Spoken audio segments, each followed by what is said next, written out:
ঠাকুরগাঁওয়ের নবগঠিত ভুল্লি উপজেলায় ক্যান্সার আক্রান্ত এক অসহায় শিশুর জীবন বাঁচাতে ও চিকিৎসার সহায়তায় মানবিকতার হাত বাড়িয়ে দিয়েছে স্বেচ্ছাসেবী সংগঠন উদারতার ফাউন্ডেশন।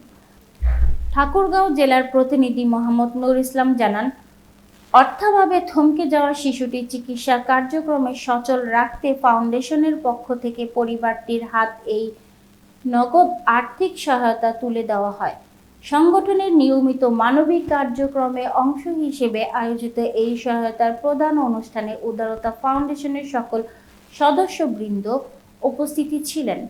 সহায়তা হস্তান্তরের পর সদস্যরা শিশুটির শারীরিক অবস্থা খোঁজ খবর নেন এবং সকল সদস্যবৃন্দ উপস্থিত ছিলেন। সহায়তা হস্তান্তর পর সদস্যরা শিশুটির শারীরিক অবস্থায় খোঁজ খবর নেন এবং তার দ্রুত সুস্থতার কামনায় উপস্থিতি সবার কাছে দোয়া প্রার্থনা করেন।